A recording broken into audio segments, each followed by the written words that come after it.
Hey Superhumans, I want to talk to you about a book that I finally read this week called The Book of Five Rings by Miyamoto Musashi, something like that. I'm trying to get it off the book. So I noticed one thing that I really enjoy my brain does. Whenever it was reading over the Japanese words, it just skimmed on them and it was as if it was saying, like, you don't really need to know this word. It's not important. Keep going. I'm not trying to learn Japanese.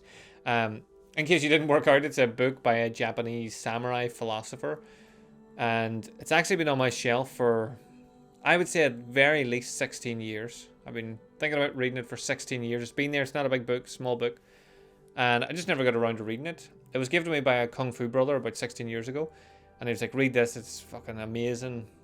Like, it'll really help with your training and everything." And I wasn't a big reader back then, so I just didn't bother reading it. I think one of the reasons was I didn't read it, but I had to study all the stuff for the Namyang Pugilistic Association, so I was so engrossed in trying to learn it when I wasn't really an avid reader or studier. So I just was like, a book? Fuck. I'm not reading a book, fuck that. I'll just learn the stuff here that I have to do and read the stuff I have to read. But he told me I would like it, and 16 years later, I really did enjoy the book. It didn't take long to read, and it was a good book.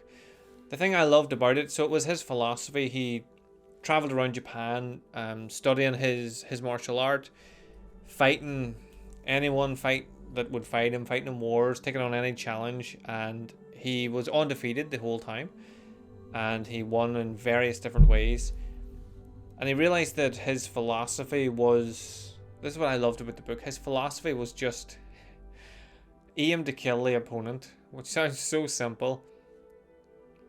But in life, we pick a path. We want to do something. I want to lose weight, for an easy example. And all this other stuff comes into play. I know, but this is happening, and this is happening, and this thing, and this.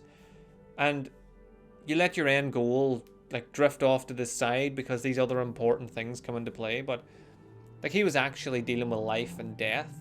And no matter what he taught, whatever he did, his philosophy was, every time you strike, strike to kill. Don't strike to just cut the person or don't do anything fancy. Just make the opening, create the kill. I just realized that it's not the nicest subject to talk about, but it was back in the day when it was just normal. But the philosophy and the point is good. In nowadays, whenever we think of a goal, we're able to look at so many different things. Like, Facebook can distract us. These podcasts can distract us. You should still listen to them, but they can be distracting if you just listen to them and don't take any of the action asked within it. And we can look at our goal, and we can have our goal, and then we just let it go, like Frozen. I nearly started singing there. If I was on my own, I am on my own. If I was just thinking about this, I would have just burst into song, but not today.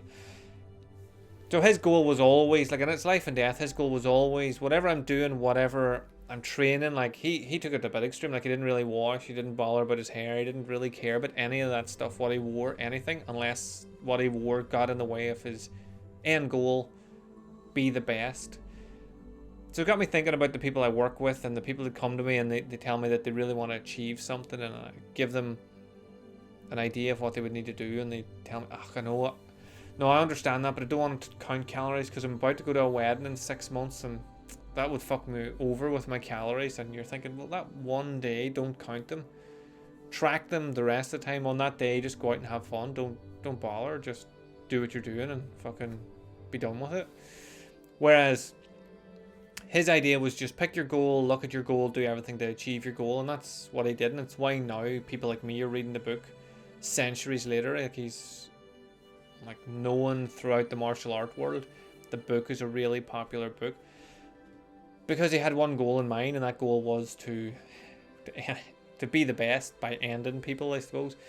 And he talks about, like, how one man can take on 10 if he knows what he's doing and he knows his weapon and everything. And he talked about in martial arts, and it's something that really resonated with me, was that your art isn't the best art, it's how you use it, how you understand it. So if you're, like, when he talked about a long sword, if you love a long sword, then the long sword is good at distance but not good at being enclosed. So if you're enclosed, you're kind of fucked, because you wish, even if you're good in close combat, you wish you had a long sword and that the person was at distance.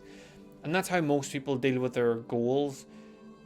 They like the stuff they like and they hate the stuff they don't like. They hate the stuff they hate, and they hope it just stays over there away. And when it comes in, like the friend who just loves to go out for meals and parties and doesn't take no for an answer, when they come in, you try to shy away from them, and then you crumble and you go, fuck it, that's it, ruined, and you just do it. But if you start to embrace it and you embraced your goal and thought about your goal, where you want to be, I want to lose weight, all of the things that I'm going to do are going to be directed towards losing weight, then when things come in that are out of your norm day to day, you have a direction to look at them with. You can look at them and go, right, is this going to help me or hinder me? Is it worth the hindrance for the fun, for the interaction, for the people I'm going to meet, for the mental health side of it? Then fucking do it, and then come back to your goal later.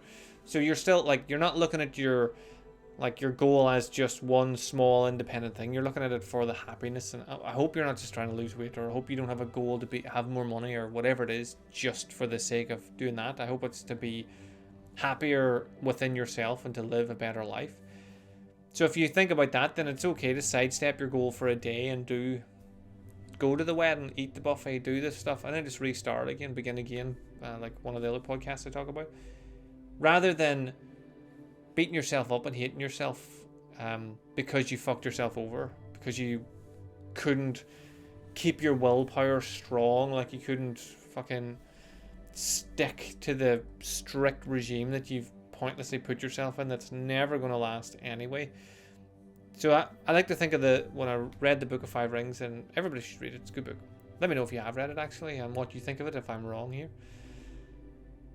But being focused on your goal and willing to do whatever you have to do to get it I don't really want you to go that extreme, but just having that good focus and direction on it means that whenever you do slip, you'll never slip as fall. Whenever you slip as fall, you'll never slip as far. That's the saying that I've been saying for ages. When you make a mistake, it won't be as big as the mistake you would have made before you had learnt all the things that you've learnt whilst on the journey to betterment. So that's what I just wanted to get across today. The book sort of inspired me for this podcast. But the idea of just going back to your goals. So when he went and studied other martial arts, he would have practiced some things for a bit that would have took him away from his way. Then he realized that, right, this isn't the way I want to go. This is whatever. It's just not fitting my way. I'll go back. He didn't be like, well, I fucked the whole thing up. He just went back on track and continued on with his journey. So that's what you can do whenever you have a goal. If you really believe that you're capable of achieving it and you really want to achieve it. If you don't believe you're capable of achieving it, then find a mentor, find someone that can help. Reach out to me. I will either help you or point you in the direction of help. So hopefully you enjoy that, and hopefully it inspires you to read a book that you've been putting off for like 16 years, because it's actually going to be a fun, good experience.